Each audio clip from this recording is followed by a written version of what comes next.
105 on the GOAT in New Radio Sports Network after Gibraltar loses this one 60-48. We're joined right now by the head coach of the Vikings, Travis Ward, and coach. Obviously, you got to be happy with the comeback that your team was able to make in the second half. It was just too big of a hole to dig out of from the first half. Yeah, that was a rough start to the first half, and just too big of a hole. I mean, we were close, we were almost there, but foul trouble, just creeping up, and just couldn't. I thought we were playing really well to start the second half, but you got guys with three, and once they pick up their fourth, it makes it tough to keep them on the floor, and you kind of saw momentum change a little bit. Like we were feeling really good, and we were making a run, and I thought that we were just playing really well, and it looked like we were going to continue that. But a couple just tough calls. But I mean, we put ourselves in that position. It's just tough to fight out of that.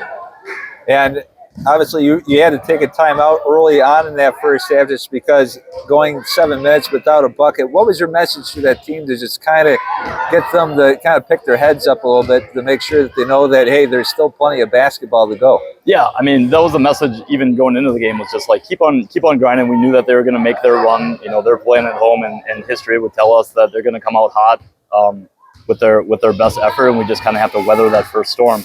Just a little bit too much. We were kind of just waiting for that moment.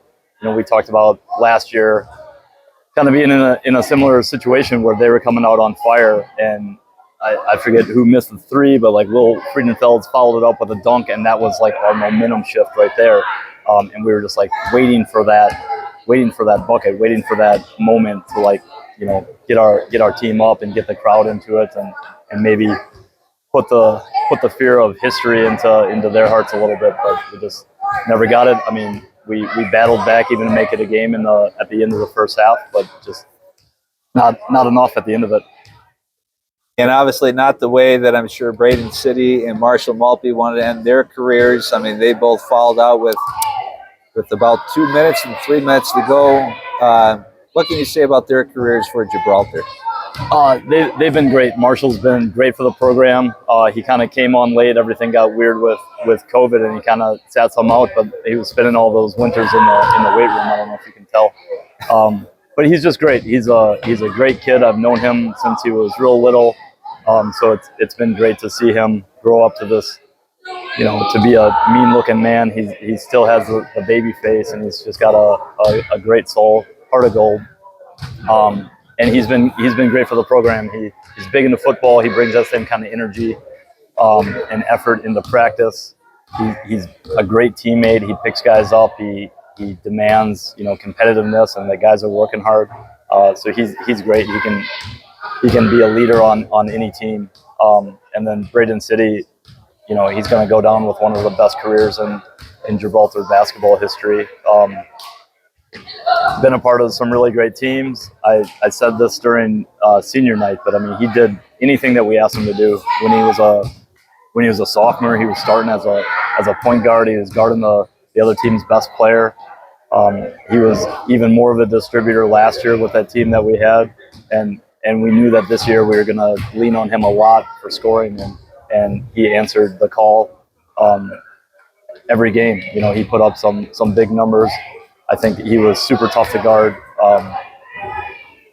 So yeah, I mean, he's been great. I hope that guy's following his footsteps, the amount of work that he's put in. Well, Coach, we'll let you hop on the bus to head back to Gibraltar.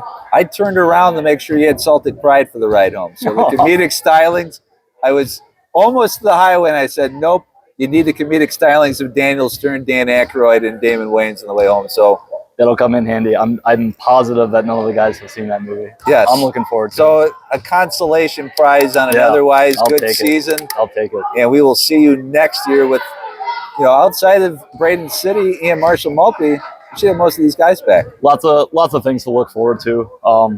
I think that we'll be a more experienced team. So many young guys this year that were just cutting their teeth. And getting all this experience, but you know, it comes at a price. You know, that experience, that inexperience showed in a lot of our games. So yeah, we're going to put in a good off season. We got guys who love playing basketball and love working hard. So looking forward to big things next year.